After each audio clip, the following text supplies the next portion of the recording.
Hello and welcome. Here I will be presenting Astra's lunar delivery proposal. The proposed system is an internal crane that will operate inside the lander to pick up cargo and extend outward to lower the payload down to the surface. The crane system is made up of three parts. The green base is the foundation for the telescoping boom in yellow to slide back and forth. The red and clear parts below make up the trolley, which will slide back and forth on the telescoping boom. The telescoping boom will be used to extend beyond the outer limits of the lander hull. The trolley will be used to engage at different radial positions in the cylindrical workspace of the cargo bay. The telescoping boom can extend to a length equal to the inner hull diameter. The trolley can travel the full length of the telescoping boom. Each system is independently controlled with a motor and cable system similar to a 3D printer moving along the print bed. Positioning can be controlled with encoders and other position or displacement sensors. The trolley is housing the winch and cable system that will lower the cargo down to the surface. The pulleys depicted are offset to each of their respective spools of cable.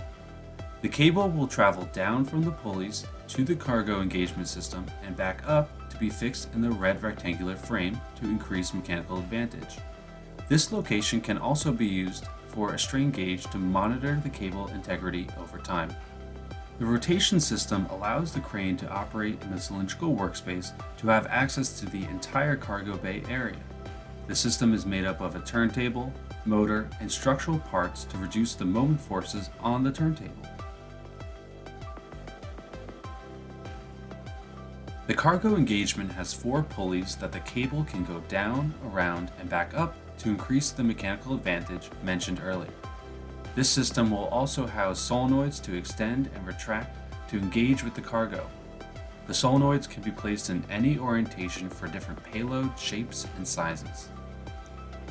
Positioning sensors will be crucial to operate the crane system in the cylindrical workspace and is a common practice when calculating inverse kinematics in the robotics industry.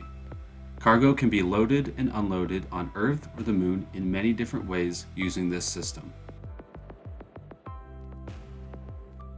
Once the cargo is brought within the lander, an additional way of placing it is to then rotate the internal crane to a desired theta angle.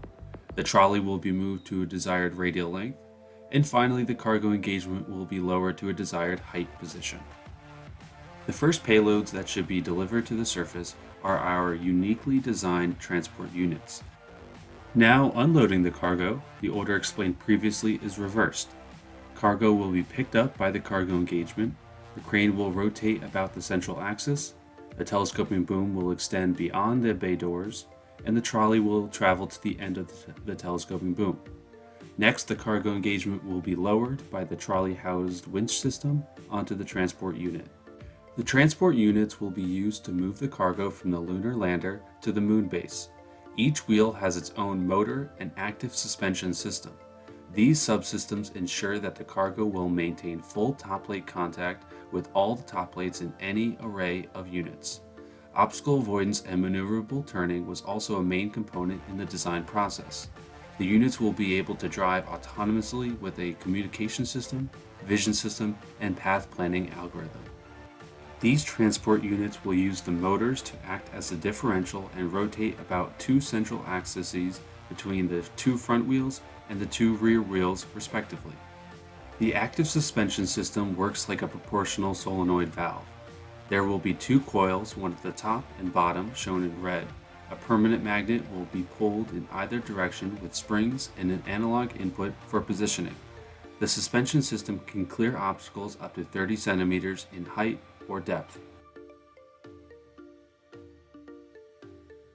Multiple transport units can be used to accommodate larger volume and mass payloads in any array type necessary.